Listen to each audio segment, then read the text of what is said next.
Mardi 10 janvier 2023, merci de suivre votre magazine Kiosque. C'est un réel plaisir d'être tous les jours devant vous pour vous présenter votre magazine. Alors, les journaux parus ce mardi 10 janvier dans la capitale, c'est sans plus focalisé sur le lancement par l'hôtel des villes de Kinshasa de l'opération de l'assainissement des principales artères de la ville. Alors, le potentiel a écrit à ces sujets: les petits commerçants de fortune qui jonchent le boulevard Lumumba, du tronçon allant de l'aéroport international d'Ndjili à la première rue, limité à Kinshasa, n'ont eu que leurs yeux pour pleurer et constater impuissant le passage en force des bulldozers de l'hôtel des villes. L'avenir revient à la charge en disant: les chefs de l'exécutif provincial de Kinshasa a invité une fois de plus la population quinoise en général et celle de la Tchangou en particulier au strict respect de la loi et consignes données par les autorités. Et l'agence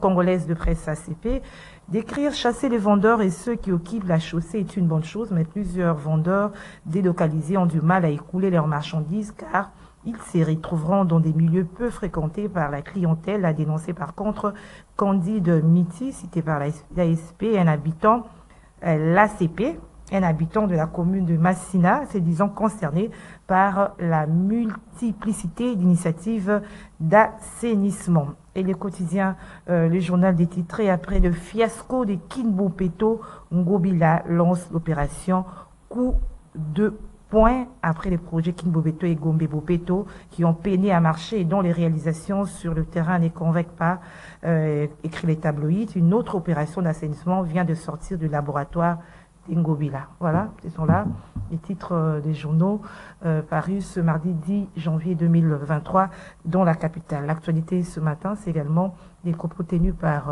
le président rwandais Paul Kagame hier devant le Parlement. Le Rwanda ne va plus accueillir les réfugiés congolais. Analyse et commentaires, c'est dans Kiosque avec nos deux invités. Le premier invité est déjà là, Joël Cadet. Bonjour. Bonjour, très chère consoeur.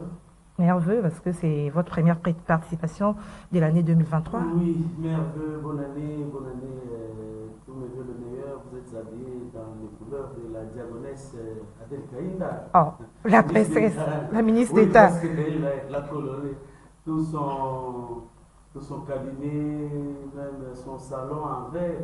Ah. J'ai comme l'impression que vous simple coïncidence. Hein. Oh, non, moi je suis journaliste. Hein. Ah. Moi je suis journaliste. Mais justement, par rapport à la princesse Adel Kaïnda, elle est libre de tout mouvement parce qu'il y avait des informations qui ont circulé, qu'elle était arrêtée, qu'elle était interpellée. C'est quoi en fait? Ça, c'est le laboratoire de celui qui se dit l'accompagnateur du président de la République, mais qui finance tous les médias ou tous les journalistes ou chroniqueurs ou tous les mercenaires chargés par Moïse Katumbi pour insulter Félix Antoine Tshisekedi de Tshilombo matin, midi, soir. Donc ça, c'est ça leur manière d'agir. Dès que, par exemple, quelqu'un est invité pour une information judiciaire, on a ouvert par exemple un registre d'information, alors eux donnent directement que la personne est arrêtée. Et surtout que ni son directeur de cabinet, ni son conseiller n'ont été invités peut-être à titre d'observateur, mais voilà, qu'ils font passer que madame a été arrêtée pendant ce jour. D'ailleurs, ce jour-là, il y avait conseil de ministres, et il est sorti de son conseil du conseil de ministres, et en sortant du conseil de ministres, directement à 5h11, comme d'habitude, il était à son bureau. Donc, vous comprendriez qu'elle est tellement attaquée.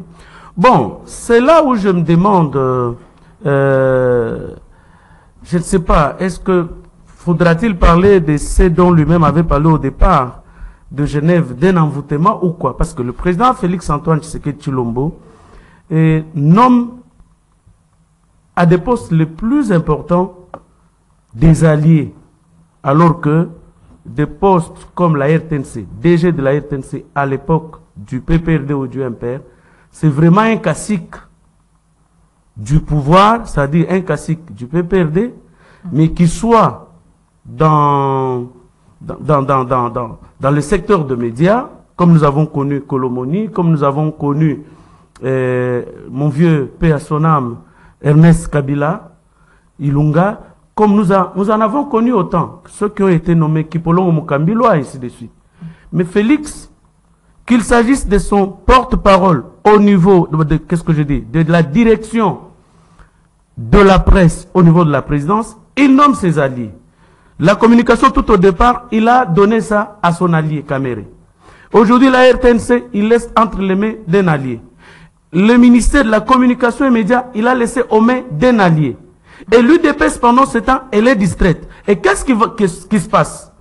Et peut-être qu'on ne comprend pas le travail que fait Mouyaya aujourd'hui pour déstabiliser, en effet, l'entourage, fragiliser l'UDPS, qu'elle ne puisse pas accéder ou avoir la majorité au niveau du Parlement, et que nous ayons toujours des mosaïques dans notre pays pour que le président n'ait pas la majorité et qu'on ait des gouvernements, des coalitions. Vous savez, il y a un scandale qui va s'opérer aujourd'hui à l'Agence congolaise de presse. D'autre chose. Oui, mais je vous dis, à partir de ce jour, j'ai beaucoup parlé d'Alingeti, ça, c'est une distraction. À partir de aujourd'hui, à 11h, un scandale va se commettre là où travaille mon ami Jean Médard, là où mon ami, bienvenue Marie Bakoumania, travaille. Comment ça? Mouyaya signe un arrêté pour désigner un président du conseil d'administration de l'ACP. En remplacement à celui qui était décédé. Mais écoute ce que l'article 7 du règlement intérieur de l'ACP dit. En cas d'empêchement du président du conseil d'administration, il délègue son pouvoir. Et ce pouvoir est délégué pour une durée déterminée. Donc la durée doit être limitée. Mais en cas d'un empêchement définitif, comme c'est le cas aujourd'hui où Kasongo Mayamba, mon grand frère, paix à son âme, est décédé, c'est lui qui remplace automatiquement les fonctions du président du conseil d'administration, sont confiées d'office à l'administrateur extérieur doyen en âge. Et à ce jour, c'est M. Ali Kalongo, oui. C'est lui l'administrateur. C'est lui qui doit, l'administrateur le plus âgé, c'est M. Ali. Donc le ministre n'a pas compétence de nommer. Non, le ministre n'a pas compétence. Moi, je ne sais pas pourquoi on permet à Mouya de commettre toutes ces bavures ici. Et nous croyons vraiment que, en venant avec sa jeunesse, son intelligence, il jouerait un peu loin de la politique. Mais on sent qu'il s'agit de la RTNC. Il a placé son ami comme PCA à l'ACP. Il veut encore placer un de ses amis, un député élu de Haute-Ouélé, mais en violation du règlement intérieur de l'ACP. Et je me demande comment bienvenue Marie Bakoumania, qui est le grand frère également de Mouyaya, bien que étant à cet instant autorité de tutelle, mais il peut lui faire observer que le ministre de la communication et médias doit respecter scrupuleusement les textes qui régissent l'ACP, notamment l'article 7. Alors, s'il y a violation, alors pourquoi on laisse faire? Parce que vous avez cité déjà... Non, mais il a signé d'une manière en catimini. Non, il l'a fait hier en catimini et aujourd'hui, il veut bousculer pour qu'on puisse installer les nouveaux PCA. En catimini, comment? Mais les gens ne sont pas au courant. Qui est au courant? Même vous n'êtes pas au courant, vous êtes surprise. Même l'opinion est surprise que, en remplacement du Baobab, Kasongo Mayamba Yamba, Mouyaya veut le faire remplacer par un député de Haute-Ouélé, alors que le texte qui régisse l'ACP, à l'occurrence l'article 7, alinéa 2 du règlement intérieur, indique que c'est le PCA, en cas d'empêchement définitif, comme c'est le cas, c'est l'administrateur extérieur le plus âgé. Et à cet instant, c'est M. Ali qui doit automatiquement être PCA jusqu'à ce que le président de la... Il a été remplacé, les faits sont là. Alors qu'est-ce que vous suggérez en ce moment par rapport On ne suggère pas. Il doit rapporter son arrêté. Il doit rapporter son arrêté parce que c'est en violation de tous les textes. Lui, il ne peut pas nommer, il ne peut pas désigner un PCA. Parce que la désignation du PCA, les textes ont déjà, en effet, organisé cela. Et par conséquent, il ne peut pas violer le texte qui régisse l'ACP. Et moi, j'interpelle j'interpelle le président de la République, le directeur de cabinet du président de la République, et j'interpelle Monsieur Bienvenu Marie Bakoumania, directeur général de l'ACP. Vous savez que moi j'ai commencé ma profession à la CEPA en 1998, c'est là où moi j'ai fait mes tout premiers pas dans la presse. Donc je ne peux pas accepter que la maison qui a fait que je sois journaliste aujourd'hui puisse être également ballottée comme ça pour des raisons politiciennes. Bon, malheureusement, Augustin Kabouya, ils sont dans leur distraction, je ne sais pas. Quand est-ce qu'ils comprendront que tous leurs alliés sont en train de jouer un mauvais jeu contre eux, et quand ils le comprendront, ça sera plus tard. Ils sont dans le flou. En effet. Voilà. J'aimerais que vous puissiez commenter un peu le titre de journaux par rapport à l'opération coup de poing qui a débuté hier. On a vu comment est-ce que les ces petits vendeurs ont pleuré hier, ce qui était, par exemple, dans le grand marché, ils ne savent où aller. Quel commentaire ça vous inspire, ce qui s'est passé hier sur le boulevard, le long du boulevard Lumumba? Non, madame, laissez-moi vous dire une chose. Quand nous étions étudiants, on nous disait que les satanistes, c'est ce qu'on nous disait, et quand la population pleure là, quand la population gémit, quand la population souffre, eux, dans leur monde spirituel, ils augmentent de pouvoir, ils augmentent d'énergie. C'est comme si les larmes de tous ceux qui pleurent, de quiconque verse des larmes, font augmenter leur énergie dans le monde spirituel. Parce que moi, je ne peux pas comprendre. Je ne dis pas que c'est le cas. Je ne peux pas comprendre que tu fermes le grand marché.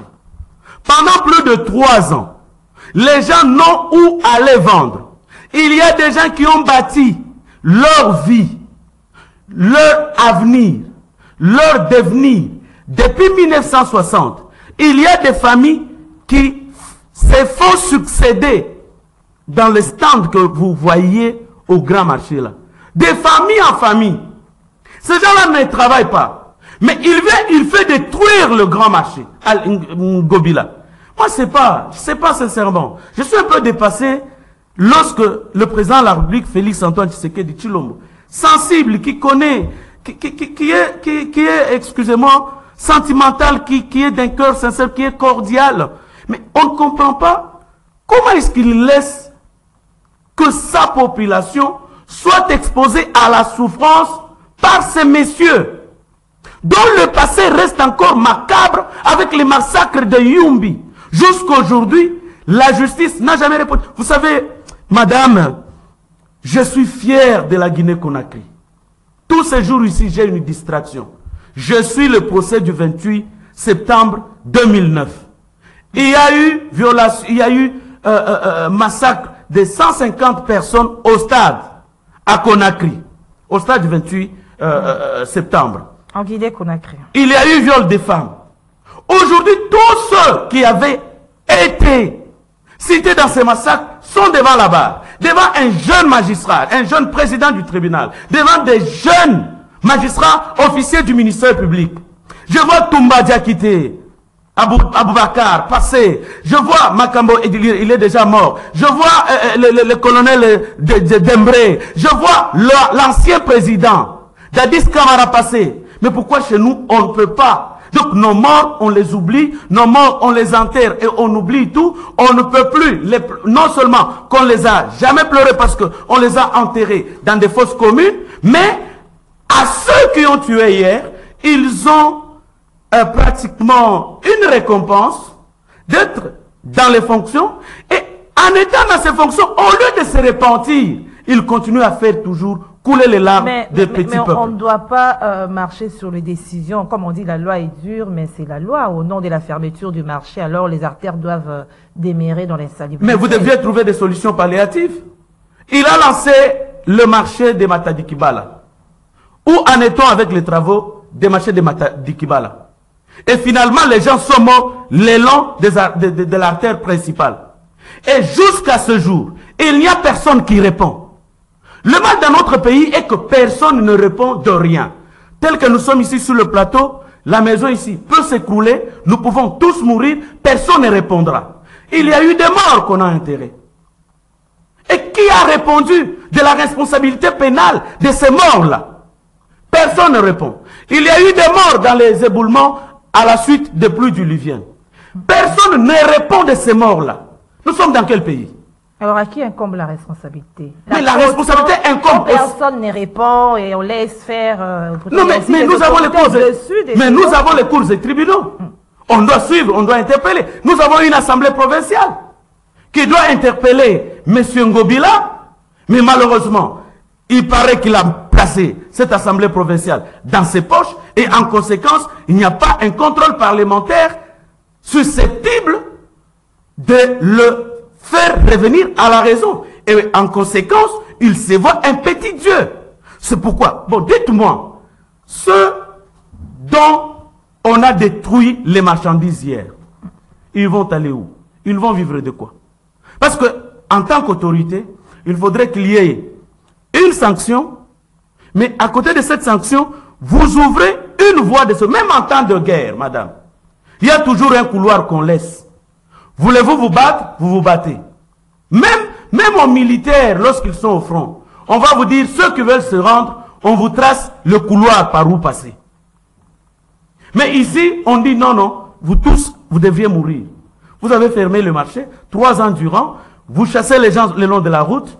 Où est-ce que vous les envoyez? Et il n'y a pas de marché parallèle, ou il n'y a pas de marché communaux que vous avez aménagé pour que ces gens aillent vendre leurs marchandises, qu'ils fassent vivre leurs enfants. Non, vous venez, vous prenez les bulldozers, vous allez écrouler. Alors, comment vous aurez souhaité que cela se passe? Parce qu'on dit que c'est en prélude de l'arrivée du pape. Alors, l'aéroport, cette route, c'est celle qui mène de l'aéroport jusque là où va aller se reposer le pape. Alors, comment est-ce que les autorités devraient normalement s'y prendre au lieu de casser, selon vous? C'est une pratique que j'ai déplorée depuis mon enfance. Vous savez, moi, j'ai étudié en province. Le jour où Mobutu devait venir, c'est ce jour-là où vous allez voir les artères principales être décorées, vous allez voir les gens remblayer les petits trous. Et c'est ce qu'on a fait en Boujima lorsque le président de la République y est descendu. C'est pourquoi moi je ne suis pas d'accord avec nos réfugiés, nos exilés économiques, ceux qui étaient partis en Europe, et qui une fois ils entendent que le président de la République est revenu ici au pays, ils sont revenus, on leur a donné les postes importants. Et ce sont eux qui couvrent Ngobila. J'en connais 2 ou 3 autour du président de la République. Ah bon? Je ne peux pas citer leur nom ici. Mais malheureusement, la plupart de ceux qui sont autour du chef de l'État, enfin, les anciens exilés économiques, ils se comportent comme des mercenaires. De la même manière que la plupart de certains chroniqueurs politiques ici se comportent, ça veut dire, quand ils viennent, donc ils creusent tout, ils prennent tout, c'est comme un mercenaire. Un mercenaire, quand il vient pour opérer, vous lui donnez son argent. Il va en guerre, soit il meurt, soit il gagne, et après avoir obtenu les résultats, il rentre chez lui parce qu'il est tenu par l'obligation des résultats. Et c'est de cette façon que nos amis autour du président de la République se comportent. C'est ce que vous verrez, il couvre Ngobila malgré toutes les bavures. Combien de routes parallèles? Parce que mais même s'il couvre Ngobila, même lui-même le chef aussi, il ne peut pas, il ne voit pas la situation comme elle se présente. Madame, c'est pas facile. Il n'a pas d'autres antennes, parce qu'il y a aussi des médias, il y a des réseaux sociaux où on dénonce tous les jours. Lui-même, le chef, il ne voit pas. Non, le président nous écoute. Le président nous écoute. Alors il n'agit pas. Et d'ailleurs, dans la gestion de la diplomatie congolaise ici, je peux vous dire que dans la plupart des cas, ce sont les conseils qu'il a reçus des tribunes de la presse telles que la vôtre, telles que Kiosque, le président de la République nous suit. Mais malheureusement, le comble, c'est quoi? Il est limité. Comment ça? Peut-être parce que les gens ne lisent pas le texte qui régisse la République démocratique du Congo. Le président de la République ne peut pas se lever brutalement comme ça et révoquer un gouverneur. Les textes ne le lui permettent pas. Dans pareil cas, par exemple, comme ce cas ici. Donc, c'est-à-dire comme un gouverneur, même un gouverneur... La seule autorité du gouverneur, madame, c'est l'Assemblée provinciale. Quand l'Assemblée n'agit pas, comme vous dites que l'Assemblée est dans la poche du gouverneur. Mais maintenant, il se voit un petit Dieu. C'est comme ça, il peut agir, il peut se lever. Un matin, un jour, il va se lever pour venir même nous ravir toutes nos femmes. Oh. Non, mais ça pourra arriver parce que Ngobila se prend aujourd'hui pour un petit Dieu. Il n'a pas de concurrent, il n'a pas de pouvoir. Parce que il n'y a que le pouvoir qui peut arrêter le pouvoir. Et la Constitution a fait en sorte que Ngobila ne puisse répondre que devant l'Assemblée provinciale. C'est comme aujourd'hui, on charge le président de la République de tout. Non, dans notre constitution, c'est le Premier ministre. En d'autres termes, s'il fallait aller plus loin, d'une manière beaucoup plus scientifique, le mandat, c'est lui qui devrait en répondre. Le Premier ministre. C'est le Premier ministre. Parce que c'est lui qui répond de la responsabilité politique devant l'Assemblée nationale. Donc, à cas d'une bévure, qu'il s'agisse d'un ministre ou d'un Premier ministre, qui doit répondre, vous l'étiez en train de dire. En principe, c'est le Premier ministre ou le ministre en charge d'un département qui répond. Vous savez, dans ce pays, je vois encore d'autres personnes sans vergogne, le comble que nous sommes dans un pays à plusieurs paradoxes. Vous avez un ministre qui vient de quitter ici, sans aucune interpellation au Parlement, alors qu'il nous a laissé les criminels sur la route. Personne n'a le permis de conduire aujourd'hui, depuis plus d'une année. On a des criminels sur la route ici. Ils peuvent tuer n'importe qui sans autorisation d'exercer le trafic sur les artères publiques. Et c'est ce ministre-là qui avait pris les bus de Transco, qui les avait fait bloquer quelque part pour que Tshisekedi échoue en termes de transport et qu'il y ait un soulèvement lorsque les gens seront en train de marcher à pied. Et ce ministre-là, je vois encore la population en train de l'acclamer. Et vous avez des députés ici qui n'ont plus pour tribune que vos médias, alors qu'ils ont le pouvoir. Aujourd'hui, on va rentrer aux élections. Je suis en train de voir les gens en train de distribuer les cartons d'un POD et qu'on sort encore. Or, quel est le rôle d'un parlementaire? C'est souvent oublié. Hein? Légiférer les lois. Donc si on doit évaluer un député qui viendra vous demander encore le suffrage, demandez-lui, vous avez fait voter combien de lois? Vous avez proposé combien de lois? Vous avez contrôlé combien de ministres? Vous avez fait tomber combien de ministres? Vous avez contrôlé combien d'établissements et services publics? Mais on viendra là. Oh non, mais j'ai vu des gens en train de construire. Oh non, il a remis les courants. Est-ce que c'est vraiment les rôles? Ce n'est pas leur prérogative. Non, ce n'est pas les rôles d'un député. Mais malheureusement, nous avons une population, bon, je ne sais pas comment. Vous avez des députés qui sont en train de danser et leur lieu d'expression, ça allait prendre de l'argent chez certains mandataires, venir dans des médias pour s'attaquer aux autres. Ils se comportent comme des mercenaires. Alors que le rôle d'un député, c'est légiférer, contrôler le gouvernement, les institutions, les services et établissements publics. Donc, c'est juste pour vous dire que j'espère que ça sera corrigé.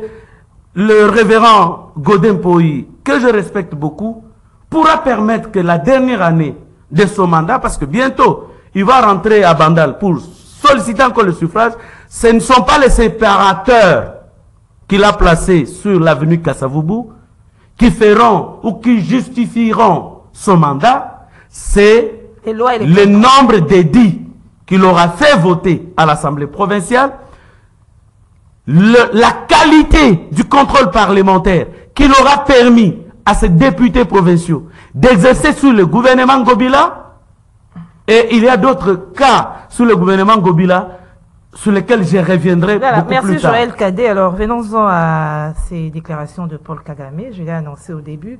Paul Kagame qui, devant son Parlement, a indiqué que le Rwanda ne va plus recevoir des réfugiés congolais. Alors, quel commentaire ça vous inspire, ces propos du président rwandais? Non, le problème, c'est ça passe dans le cadre exactement de l'EAC, parce qu'il y avait un chronogramme qui avait été établi depuis 1970. Après avoir raté la nationalité qui était consacrée, donc était congolais, tout citoyen du Burundi, Rwanda, et ex-Congo belge, la loi la loi fondamentale de 1960, et cette loi-là, lorsqu'on la transforme en 1965, ils perdent, mais maintenant il fallait revenir au Congo d'une autre manière. Comment revenir au Congo d'une autre manière? C'est par des réfugiés qui étaient pris en charge par les hauts Au Conseil pour les réfugiés. Au commissariat. Au commissariat pour les réfugiés, merci beaucoup. Le HCR. Alors, ils sont venus étudier dans nos universités. À l'université de Lubumbashi, à l'université de Kinshasa, à l'université de Kisangani et dans certains instituts supérieurs pédagogiques. Et venant ainsi, ils ont réussi à étudier nos langues. La prochaine étape, c'était que l'on mobilise ceux qui n'étaient pas congolais, qu'ils se disent qu'ils sont réellement congolais et qu'ils sont victimes et qu'ils sont menacés par un génocide. Et il y a eu la guerre de 1996 qui a fait en sorte qu'ils entrent en masse. Ils ont été infiltrés dans l'armée, ils ont été infiltrés dans les services de renseignement, ils ont renseignements militaires comme civils, ils ont été infiltrés dans l'administration publique à beaucoup de niveaux. Et après cette infiltration-là, c'était qu'on crée une sorte d'insécurité dans l'Est de la RDC, une sorte de terrorisme, instaurer un système de terreur, de telle sorte que les populations autochtones fuient tous les espaces et les laissent vides. Et les Rwandais viennent s'y installer. Ils ont tué beaucoup de chefs coutumiers. Et lorsqu'ils viennent, ils s'intronisent comme des chefs coutumiers. Partout, en partant bien sûr de Kalemi jusque dans le Grand Nord ou dans la Grande Orientale. Alors, après cette étape, qu'est-ce qui allait se passer? On allait dire que les réfugiés congolais au Rwanda, au Burundi et en Ouganda doivent rentrer chez eux. Et ça allait être des Rwandais qui allaient revenir pour la paix dans l'Est de la RDC. Je ne vais pas revenir sur l'état tampon qui devrait être créé. Et quand ils allaient revenir, ils allaient solliciter auprès du Conseil de sécurité des Nations Unies leur autonomie. Et on va organiser le référendum qui va déclarer un État indépendant dans l'Est de la RDC. Et aujourd'hui, comprenez que la force des États de l'Afrique de l'Est est là. Elle ne vient pas pour se battre. Elle est venue pratiquement pour ériger une zone tampon. Les FARDC ne peuvent plus attaquer. Et ceux des Rwandais qui soient, ou ceux des valets de Kagame, qui sont au sein de notre armée, mènent une campagne de démobilisation, de démoralisation pour dire on n'a pas d'armes pour attaquer ainsi de suite. Et pendant ce temps, vous ne pouvez pas attaquer parce que vous avez une zone tampon de la force des États de l'Afrique de l'Est qui est au milieu. Eux aussi vous disent qu'eux, ils reculent et ils laissent les espaces à cette même force régionale. Et par conséquent, les réfugiés rwandais ne peuvent plus partir là-bas. Qu'est-ce qu'il va faire? Il va nous faire entrer bientôt le Rwandais, qui vont s'ériger sur les espaces comme vides. Des Congolais réfugiés au Rwanda. Voilà. On va dire que ce sont des réfugiés congolais qui étaient au Rwanda. Alors, comment doit réagir notre gouvernement face à cette déclaration de Kagame? Moi, dès le départ, je n'ai jamais été d'accord pour notre adhésion à l'EAC. Je l'avais dit dans votre kiosque ici. Je le répète encore aujourd'hui. Nous devons sortir de l'EAC. Nous devrions. Il n'y a pas... Enfin, nous pouvons y rester pour des raisons économiques, mais pas pour des raisons sécuritaires. Pour des raisons sécuritaires, nous devions nous appuyer sur la SADC. Pour quelle raison, madame? Nous constituons sur le plan économique un débouché pour la Tanzanie, pour le Kenya, pour l'Ouganda. Ces pays qui ont quand même une ouverture sur l'océan Indien. Donc nous sommes enclavés. Étant enclavés, les marchandises, même quand vous partez aujourd'hui à Goma, quand vous partez à Ituri et ailleurs, vous allez voir que la plupart des marchandises qui sont consommées là-bas viennent du Rwanda.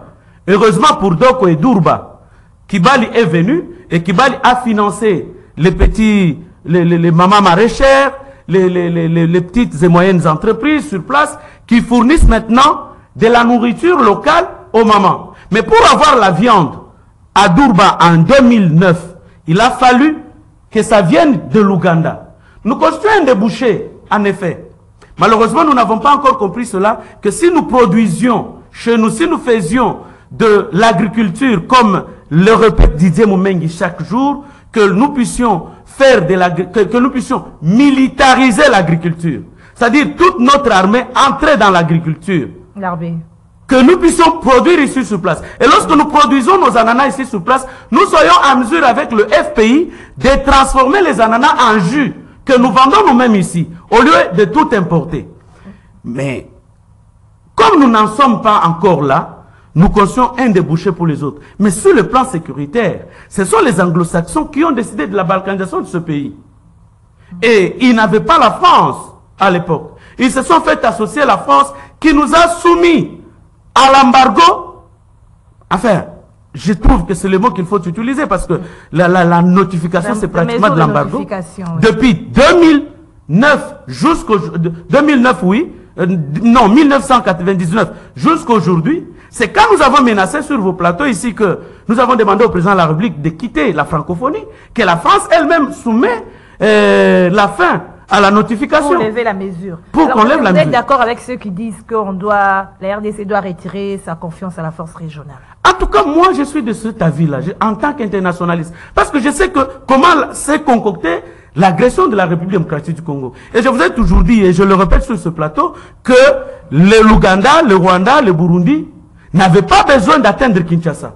C'est Mzee Laurent Désiré Kabila qui a dévié, qui a pratiquement trahi leur plan. Pour eux, à l'étape de Kisangani, la guerre devait s'arrêter et le Congo devait rester dans une sorte... Donc l'Est devrait rester séparé d'avec l'Ouest et on déclarerait déjà un État du Grand Kivu.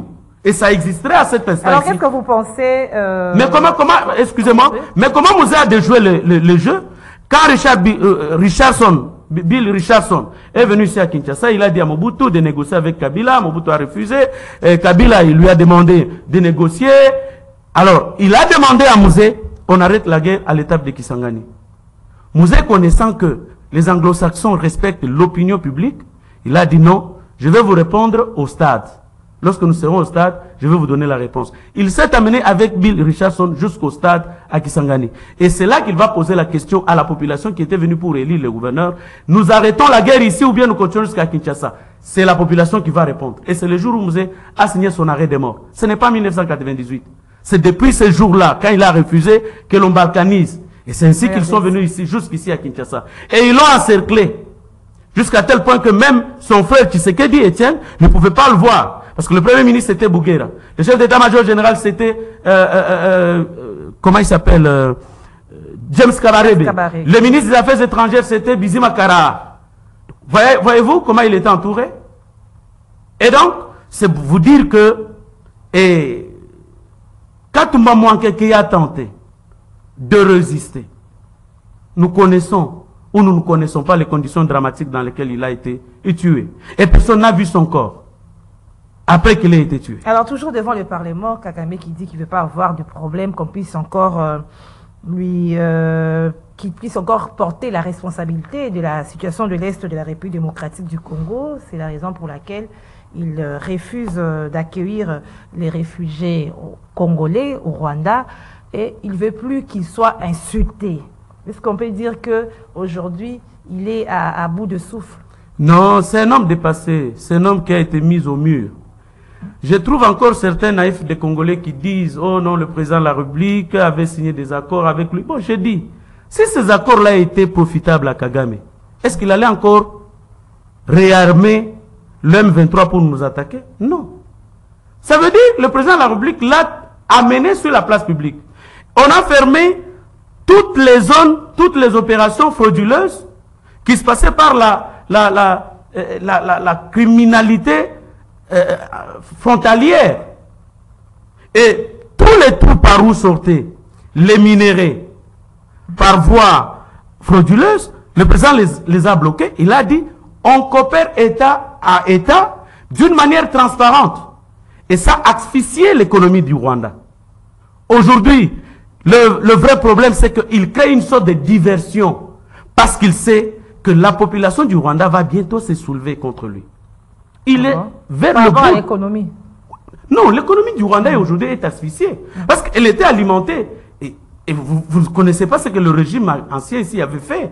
C'est pas la RDC qui, ou bien c'est nous, le Congo, qui savons plus que faire par rapport à ces M23 qui sont soutenus par le Rwanda. Lorsqu'on voit par exemple qu'il y a des faux départs de certains territoires, il y a des décisions qui se prennent pour parler loin d'un Nairobi qui ne sont pas exécutées. C'est pas nous au Congo qui sommes vraiment essoufflés, on ne sait plus que faire. On n'est pas essoufflés. Et c'est la raison pour laquelle le chef a demandé à ce que le Rwanda ou Kagame devienne comme un commissionnaire pour la RDC. Bon, je crois qu'on doit la fermer à certains conseillers qui ont d'ailleurs été les valets du Rwanda. On doit leur fermer leur gueule. Et si on continue, bon, malheureusement, c'est par manque d'un porte-parole efficace au niveau de la présidence que n'importe qui peut se permettre de souffrir le loisir d'aller parler dans les médias. Un conseil du président de la République, c'est un homme effacé. Et quand vous voyez quelqu'un sortir comme ça, c'est pour justifier. Et c'est pour se défendre devant ceux à qui il doit des comptes. Justifier comment?